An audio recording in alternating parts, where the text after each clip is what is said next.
Hello दोस्तों, मैं आज आप लोगों को 2023 का पूरा पेपर के बारे में बताऊंगा जो प्रीवियस ईयर्स 2023 में हुआ था और ये कैसे पूछा जाएगा, इसका लेवल कैसा था। आज मैं सब आपको विकल्प भी सॉल्व करवाऊंगा क्योंकि इससे पहले आपसे पहले कुछ स्टूडेंटों ने मुझसे कहा था कि पहले वाला क्वेश्चन पेपर लाओ और हल करवाओ। तो मैं आप लोगों को लेकर आ चुका हूँ। ये पेज का आधा भाग है ऊपर वाला, ये सेट ये है और यहाँ पर रोल नंबर फिल कर लेना आपको। यहाँ पर भूगोल जियोग्राफी का पेपर है और टोटल क्वेश्चन 20 आएंगे और ये पढ़ लेना। 3 घंटा टाइम मिलेगा। मैक्सिमम मार्क होंगे 70 और 30 नंबर की प्रैक्टिकल दी जाएगी आपको। ठीक है, तो चलो अपन विकल्प करते हैं इसके। पहला विकल्प है कि पहला प्रश्न है, सही विकल्प को चुनकर लिखिए। अर्थात कि यहाँ पर अपन को कोई एक चुनना है। आ नंबर का है, रोको और जाओ निश्चयवाद संकल्पना का प्रतिपादन किसने किया था? ये किया था ग्रिफिथ टेलर ने। ठीक है। और बा नंबर का है, निम्नलिखित में से किस महाद्वीप में जनसंख्या वृद्धि सर्वाधिक है? ये भी पढ़ा है अपन ने कि अफ्रीका में है। और सा नंबर का है कि मानव विकास की अवधारणा निम्नलिखित में से किस विज्ञान की देन है? ये डॉक्टर महबूब उल हक। ये सबसे आईएमपी है, डॉक्टर महबूब उल हक, और ये आया भी है 2023 में, यही पेपर है वो। ठीक है, तो अगला क्वेश्चन और पढ़ते हैं। तो ये है दा नंबर का कि सोवियत संघ में सामूहिक कृषि को निम्नलिखित में से क्या कहते हैं? ये कहते हैं अपन कोल खौज। ठीक है, कोल खौज। सोवियत संघ में सामूहिक कृषि को कोल खौज कहते हैं। और ई नंबर का है कि निम्न में से कौन सी एकल कृषि नहीं है? एकल कृषि कौन नहीं है? ये मिश्रित कृषि है। इसमें मिश्रित कृषि की जाती है, तो ये मिश्रित कृषि है जो एकल कृषि नहीं है। और रोपण कृषि, डेयरी कृषि, ये एकल कृषि के उदाहरण हैं। ठीक है, तो ये इंग्लिश वर्जन है। आपको अच्छा लगा तो कर लेना, लेकिन इंग्लिश वर्जन में यहाँ पर नहीं करवा सकता।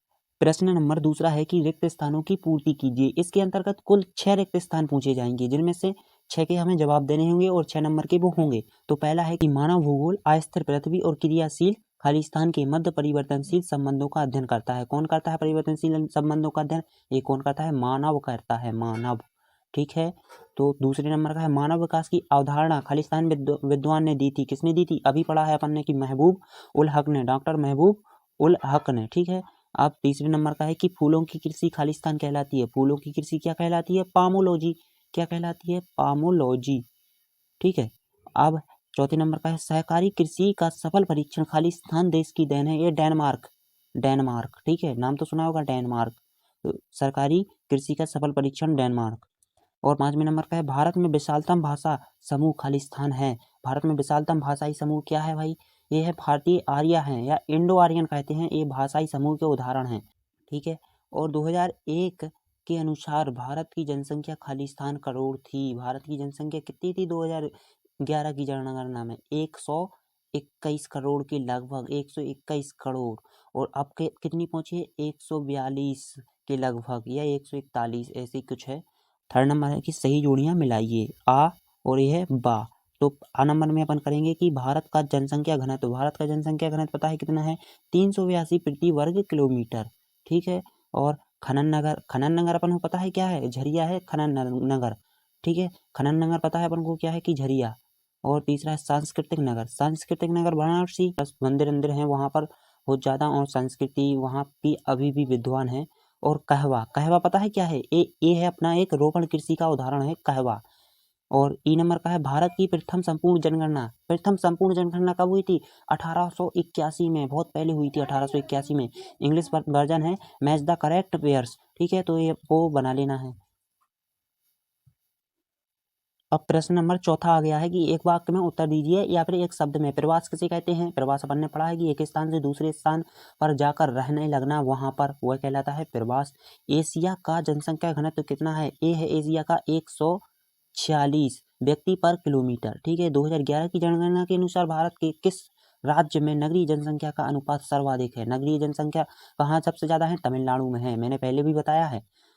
चौथी नंबर का है अपना कि संयुक्त राज्य अमेरिका का प्रमुख लोहा इस्पात उद्योग कौन सा है? प्रमुख लोहा इस्पात उद्योग फेमस है जो, वो है अपलेशियन प्रदेश, अपलेशियन प्रदेश। ठीक है, लिख लेना आप, अपलेशियन प्रदेश। और पांचवें नंबर का है कि कोई दो रेशेदार फसलें, रेशेदार फसलें वो होती हैं कि जूट की, कपास की, पटसन की, ये होती हैं रेशेदार फसलें।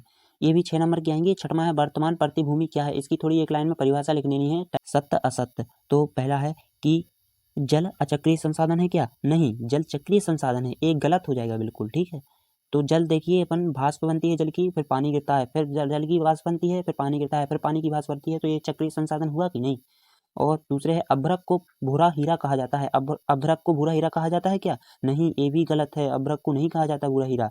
और तीसरे नंबर का है मुंबई भारत का सबसे बड़ा प्राकृतिक पतन है। सही बात है, मुंबई में जितनी फैक्ट्रियां, मकाने, बिल्डिंग ये सब उत्पन्न हो रही हैं जो पूरी विनाश का घातक हैं या पतन की ओर ले जा रही हैं प्रकृति को। और चौथे नंबर का है कोलकाता बंदरगाह कृष्णा नदी पर है क्या? नहीं यार, कोलकाता बंदरगाह कृष्णा नदी पर अवस्थित नहीं है। पांचवें नंबर का है अपना सूखा संभावित क्षेत्र विकास कार्यक्रम की शुरुआत छठवीं पंचवर्षीय योजना में हुई थी। नहीं, ये भी गलत है। और पंचवर्षीय योजना से एक क्वेश्चन तो बनता है, ठीक है। और गन्ना खाद्यान्न फसल है क्या? नहीं यार, गन्ना खाद्यान्न फसल नहीं है, पर इसको मतलब कि ये गन्ना खाद्यान्न फसल के अंतर्गत नहीं आती। गेहूँ चावल ये खाद्यान्न फसलें हैं, ठीक है। और अगले करेंगे अपन विकल्पों के खत्म होते ही आपसे पूछे जाएंगे क्वेश्चन। ये होंगे 2 नंबर के। छठवें नंबर का है जो 2 नंबर का आएगा, संभववाद क्या है? इंग्लिश करते हैं, what is the possibilism right, मतलब कि इसकी परिभाषा लिखनी है। अथवा में यह है पर्यावरणीय निश्चयवाद क्या है? ये आपने पढ़े हैं, पर्यावरणीय निश्चयवाद क्या है। तो इनमें से कोई एक करना है। 2 नंबर का है, छोटे लिखना है और ज़्यादा बड़े नहीं लिखेंगे, 2 नंबर ही तो मिलना है। और अपना 7वां नंबर का है कि जनसंख्या परिवर्तन के घटक लिखिए। और अथवे का ये है कि प्रवास के कोई 4 प्रतिकर्षक कारक लिखिए। मैंने सब पढ़ाए हैं, आपको 2 नंबर में आएंगे। 8वें नंबर का है कि उत्प्रवासी किसे कहते हैं? ये भी 2 नंबर में पूछा जाएगा। और विश्व में उच्च जनसंख्या घनत्व के अनेक क्षेत्र हैं, ऐसा क्यों? ठीक है, ऐसा क्यों है? तो ये 2 नंबर का पूछा जाएगा, आप अपने हिसाब से लिखिए, मैंने पढ़ाया है इनको।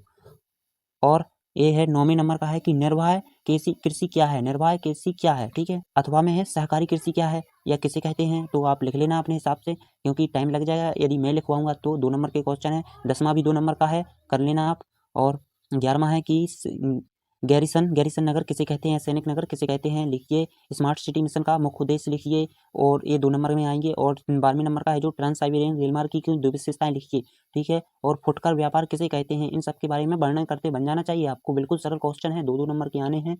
और 13वां नंबर का है नमामि गंगे स्वच्छता कार्यक्रम के 2 उद्देश्य लिखिए, ठीक है। ये भी 2 नंबर में पूछा जाएगा। और ये ध्वनि प्रदूषण की 2 हानियां लिखिए, बिल्कुल सरल हैं यार। और 14वें नंबर का है स्वेज नहर के कोई 3 महत्व लिखिए, ये 3 नंबर में है सर। 14वें नंबर से 3 नंबर के आने वाले हैं, ठीक है। बंदरगाहों की अंतर्राष्ट्रीय व्यापार के प्रवेश द्वार क्यों कहते हैं? मतलब बंदरगाहों को अंतर्राष्ट्रीय व्यापार के प्रवेश द्वार क्यों कहते हैं? मतलब कि जो बंदरगाह होते हैं अंतर्राष्ट्रीय व्यापार के प्रवेश द्वार हैं, तो उनको क्यों कहते हैं ऐसा? तो ये भी लिख लेना आप। अब ये 15वें नंबर का है कि बाजारी सब्जी कृषि नगरीय क्षेत्रों के समीप ही क्यों पाई जाती हैं? तो ये 3 नंबर का है। और इसके अथवा में है मिश्रित कृषि की कोई 3 विशेषताएं लिखिए। 16वें नंबर का है कि भारत के कुछ राज्यों में अन्य राज्यों की अपेक्षा श्रम सहभागिता ऊंची है, क्यों? ठीक है, तो लिख लेना। और भारत की जनसंख्या की कोई 3 विशेषताएं कौन सी हैं, लिख लेना आप। और अगला है कि 17वें नंबर का है इंदिरा गांधी नहर का सिंचाई पर क्या सकारात्मक प्रभाव पड़ता है, ठीक है। और ये भी बिल्कुल सरल है। भारत में भू संसाधनों की कोई 3 पर्यावरणीय समस्याएं कौन सी हैं, ये अथवा में आ सकता है। 18वां नंबर है, यहाँ से आपको पूरे 4 नंबर के क्वेश्चन पूछे जाएंगे, ठीक है। तो भरमौर जनजातीय विकास कार्यक्रम के कौन से सामाजिक लाभ प्राप्त हुए हैं, ठीक है। तो ये लिखना है आपको कम से कम आधे पेज से भी ज़्यादा में, आधे पेज से कम में लिखोगे नंबर कटेंगे सर। तो अथवे में ये पूछा जाएगा ऊर्जा के परंपरागत एवं अपरंपरागत स्रोतों में 4 अंतर लिखना है, ठीक है। ये तो बहुत बड़े क्वेश्चन है यार, आप मन से कितने भी कर सकते हैं, एक पेज से भी ज़्यादा करेंगे।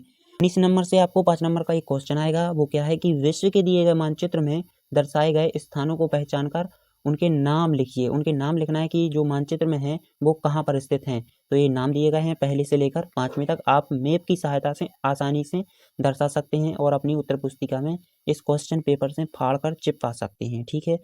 तो अथवा का भी देख लें। तो अथवा में क्या है, ये है विश्व के मानचित्र में दर्शाए गए स्थानों को पहचान कर लिखिए। सिडनी है, ट्रांस कैनेडियन रेल मार्ग है, और ये वगैरह वगैरह आप लिख लेना, आपके क्वेश्चन पेपर में होंगे।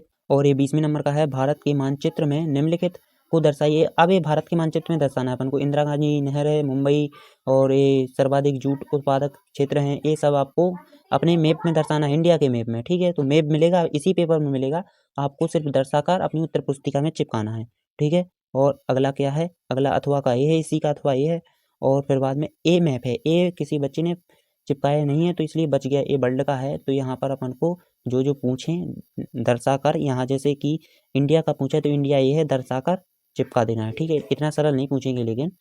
और लास्ट पेज अपन को इस प्रकार से ब्लैंक भी मिल सकता है। तो ठीक है दोस्तों, जहाँ तक है मैंने आपको सब कुछ करवा दिया है इस पेपर का। आप मिलते हैं नेक्स्ट वीडियो में। धन्यवाद दोस्तों।